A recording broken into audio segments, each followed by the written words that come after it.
Welcome back to another episode of Behind the Raw, brought to you by PWA, Pro Wrestling Australia. Today we have another special guest to talk about our wonderful year in 2005, player number 70, Benji Marshall. Welcome, Bags. Wow. Yeah, how was that? What a host. Well, so far so good. Yeah, head for radio, really. Yeah, thanks, mate. I agree. I like it's a podcast. Mate, 20 years on, and I know we catch up and we speak about it a lot, and the stories get bigger and bigger, and I get better and better, and I think I hear that try with Paddy every single time, and Paddy likes to talk about it. But before we get into that, I guess a little bit about yourself over the last 20 years, what you've been doing in terms of work, hobbies, family. Yeah, let us know. 20 years, man. It's just like crazy that it's been that long, you know.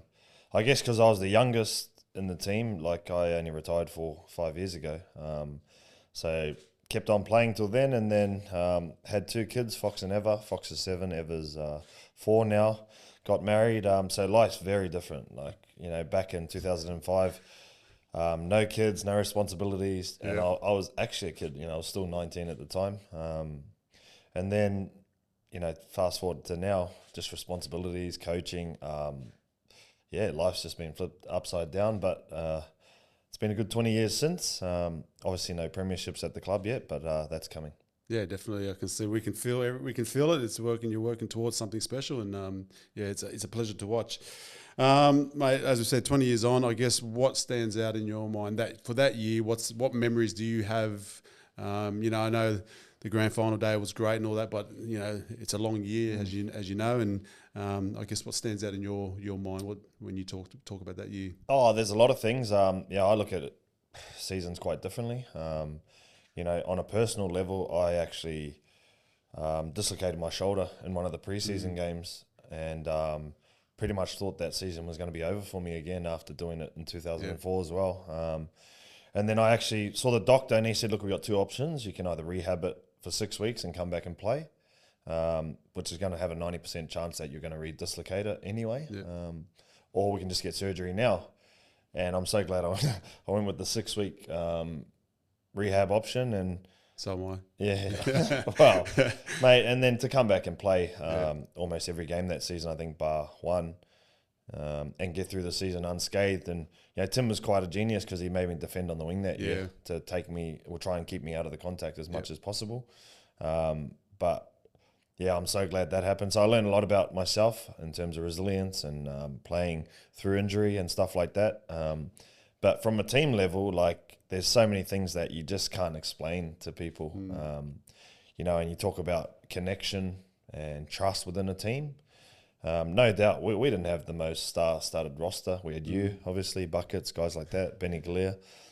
But what we did have was a connection in the team that, you know, sometimes that's more important than, you know, having superstars. Yeah. So I just felt like throughout that year, we created something that we all love being around each other. We all love training together. We came to work. It was a fun place, but at the same time, like being a kid, I always felt like I was lucky that I had guys like yourself, Buckets, Benny, the older guys to mentor me. And instead of being taught how to be a man by kids playing under 18s, under 19s, I was actually in first grade playing with actual men who really taught me how to be a man and set standards for me that I knew what was acceptable and what wasn't. I remember we went out one night to scuba on a Monday. This is kids friendly, mate. So. All good. And I remember I bit you on the arm and had a few. And you said, hey, mate, do that again, and I'm probably going to punch you in the nose. And I did it again anyway, and look. But it's fair to say I didn't do that again. Yeah. You know, so it's just a funny story, but I learned so many lessons about life and being a man, and I felt really lucky that I had you guys there to teach us, or teach me anyway. And one of my biggest things growing up was always family and being away from my family, who were back in New Zealand at that time. I was lucky to have you guys because when I feel like I'm a part of a family and feel like I'm a part of something, I invest everything and give everything to it. And, I just felt more blessed to have the crew that we did that year. Yeah, mate, and I feel the same. On the flip side, you younger guys, yourself, Haller and Farah at the time, and you guys brought that energy to us older guys. You know, we'd been playing for a few years, and Obviously. you know, you guys just you guys have just brought that energy to us. You know, you think you had no fear in what you were doing. So that mix. It would just work so well for us. Yeah, you guys were double standards though, to be honest. Yeah, you guys had double standards for me, especially for me. I'll never forget, man. I tell a few of my mates the story all the time. Like, sometimes I should do some erratic stuff and throw the ball over the sideline or whatever, make a mistake. And boys will get around me and be like, and swear words, put that away. You know? Stop doing that. And then we'll be losing by 4 and the game's on the line, and the boys will come and go, come on, we need some magic. So what is it? You want me to put it away or you want the magic? Well, it depends how many tackles I did, mate, to cover for your mistakes. So, but yeah, look, it worked beautiful, and yeah, thank God it did. So, mate, I know you touched on a little bit in terms of the growth and lessons for that year. Yeah.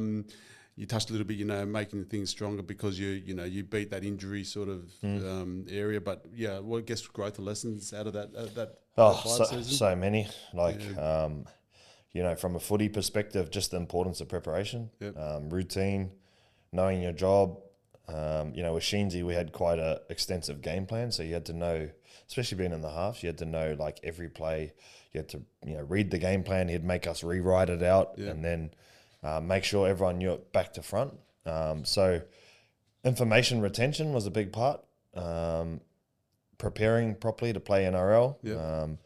And I think, you know, Sheensy probably taught me, or all of us actually, that the game was transitioning from full-time to professional.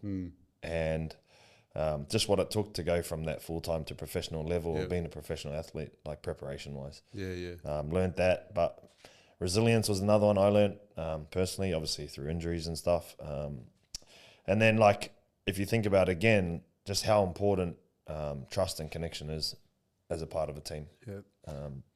You know, and you can still have fun and perform well. And that's what we did. You know, times have changed now, but we used to love having a beer on a Monday or Tuesday. And then, but like you said, we would rock up and ready to go again. Yeah, exactly. Times have changed though, obviously, but I enjoyed that. Yeah, that's probably one of the best, you know, years of my life or moments of my life, apart from obviously becoming a dad, winning a World Cup. Yeah, I don't want to list too many highlights, but yeah. Do you as a coach, do you take, you know, a little bit out of that 05 season into your coaching style? Yes and no. It's like it's hard. One of the things about coaching that is hard to explain is you got a top 30 and then you got 6 development guys, and you're managing 30 different personalities. That it's like having 30 kids. You know, and some of them are sooky and some of them are tougher and some of them need different things, and it's understanding and finding out what those things are. And then understanding that, you know, what the team actually needs, or how your team operates after a loss, or how they are after a win. And, you know, there's so many things that go into coaching. Playing's easy. Like, honestly, when you go from playing to coaching, you sort of wish you were back playing again. You get told what to do, where you go, and off you go. But I love it. Like, you know, I love being a coach, and I love coaching this team, and I love the guys that we got here because they're all so connected and bought into what we're doing. But I definitely can take like throughout your whole career, you take away a lot. But from 05, there's so much, like one of our values is trust and connection in our team now. And that's off the back of what we did and how important playing for each other is, and playing for the club, and loving that, you know, and, you know, I'm sure our fans are starting to see that from our players, that's obvious that they want to be here and they want to play for each other. And that's what we're creating, like bringing players that want to be at the club. Yeah, from an outsider looking in, I hear you speak about that a lot with the players, and it definitely is something that I see with the players, how connected they are getting and making sure that they're working for each other, and that accountability is there.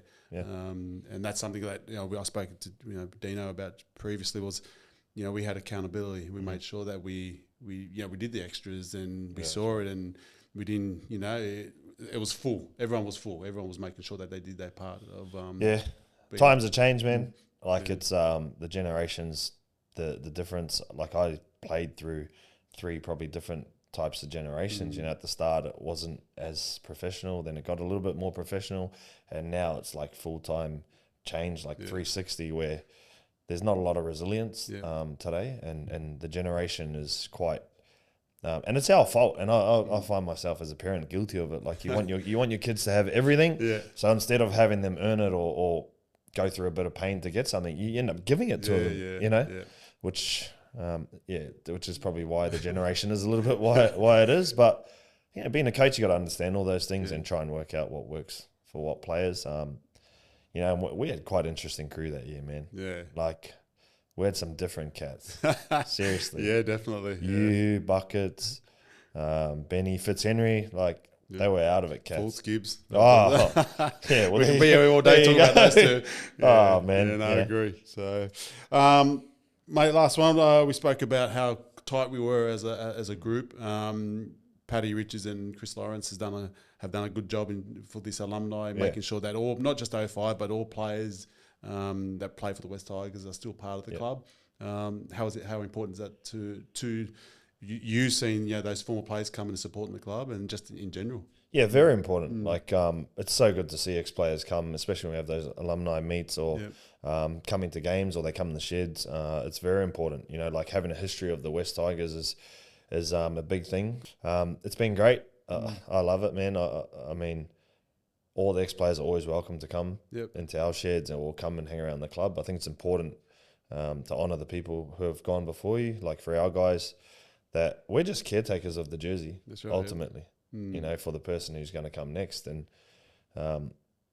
we worked hard in 05 to win the competition. It wasn't by fluke. A lot of people probably thought that we fluked it or whatever. But if you actually saw how hard we worked and what we put into it, it's extra special.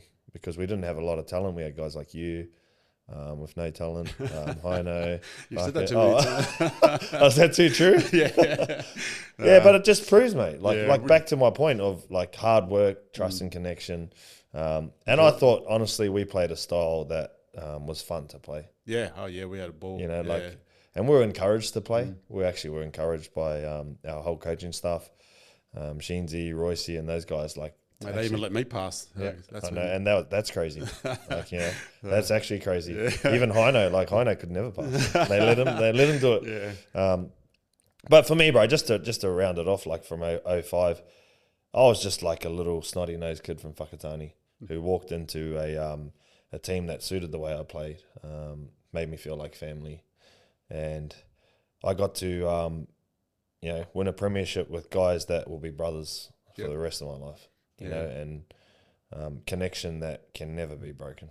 Well, it hasn't been broken in 20 years, mate, and we still get together and we still talk. So well, you do. Yeah, well, I do. I like to talk myself. You know what I hate? Everyone still calls me a kid. I'm 40. Yeah, Todd. Yeah. Well, you're a kid to us, mate. So, but mate, it was a pleasure, and we love catching up and talking about those good times, and we hope to keep doing it for another 20 years after this. But we'll celebrate on Sunday the 20 years with memories and. Hopefully the boys can create some new memories. So. Memories and tattoos. And, about memories, I've got these tattoos. Do you remember getting yours? Yeah.